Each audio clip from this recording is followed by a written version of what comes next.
Assalamualaikum warahmatullahi wabarakatuh. Di video kali ini saya Salsabila Besa Kirana dengan NIM 2207016120 akan menjelaskan teknik-teknik intervensi krisis. Sebelum kita masuk ke model intervensinya, kita perlu tahu dulu apa itu intervensi krisis. Jadi, intervensi krisis ini adalah rawatan jangka pendek yang memberikan fokus kepada reaksi terhadap suatu peristiwa kritikal yang bertujuan untuk memulihkan kefungsian sosial dan psikologikal individu sekurang-kurangnya ke tahap sebelum krisis berlaku. Terdapat 5 model utama dalam intervensi krisis, yaitu yang pertama model equilibrium. Jadi model equilibrium ini adalah pendekatan yang berfokus pada keseimbangan. Individu yang mengalami krisis psikologis itu akan terjadi ketidakseimbangan emosional yang dimana mereka itu gagal dalam memenuhi kebutuhan mereka. Nah, tujuan dari model equilibrium ini memulihkan individu sebelum krisis terjadi. Hal ini itu efektif untuk intervensi awal buat menstabilkan emosi dan keterampilan coping. Selanjutnya ada model kognitif. Jadi di model kognitif ini fokus untuk mengubah pandangan atau keyakinan yang tidak rasional. Jadi tujuan dari model kognitif ini mengidentifikasi dan menentang kognisi yang tidak rasional dengan cara mengubah cara berpikir, terus mengidentifikasi dan menentang bagian-bagian kognisi yang tidak rasional dan dapat merugikan diri sendiri. Nah, model kognitif ini itu akan efektif jika klien sudah distabilkan terlebih dahulu dan kembali ke kondisi mendekati seimbang sebelum krisis itu terjadi. Selanjutnya model transisi psikososial. Jadi fokus model ini itu kombinasi faktor genetik dan sosial. Model transisi psikososial ini berasumsi bahwa manusia itu merupakan hasil kombinasi dari faktor genetik dan pembelajaran yang diperoleh dari lingkungan sosial mereka. Karena individu kan terus bertumbuh, mengalami perubahan, perkembangan, serta karena lingkungan sosial dan pengaruh sosial yang terus berubah, krisis ini bisa terkait dengan kesulitan internal maupun eksternal.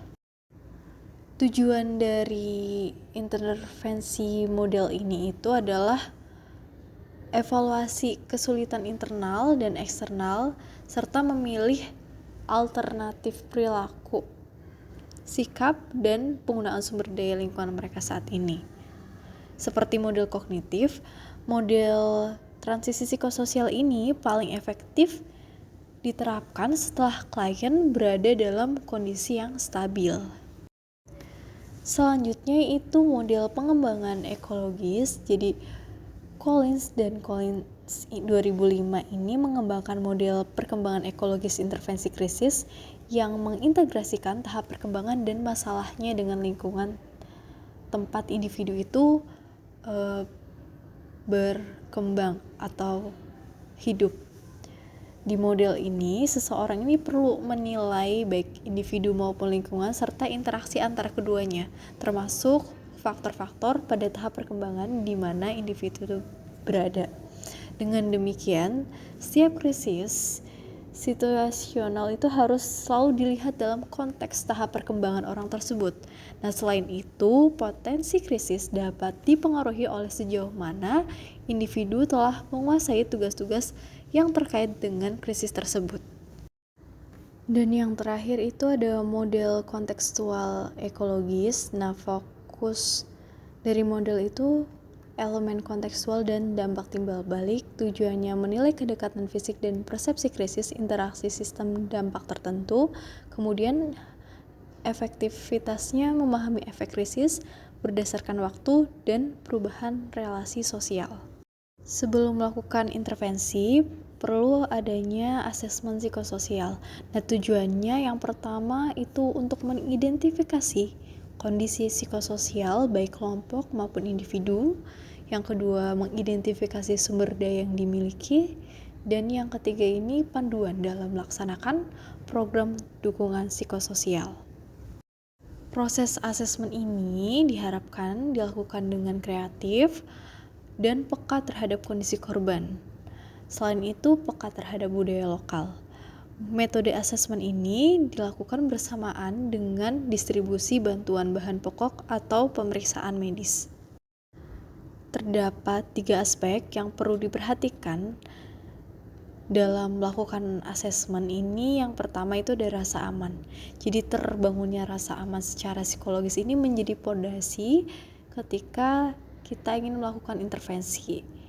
Rasa aman psikologis ini dapat terbangun jika beberapa syarat terpenuhi, misalnya korban mendapatkan makanan, minuman, kesehatan, dan lokasi berlindung yang memadai. Kemudian yang kedua, kondisi kesehatan mental.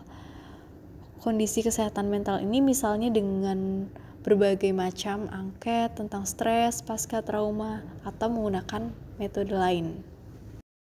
Dan yang ketiga itu kearifan lokal.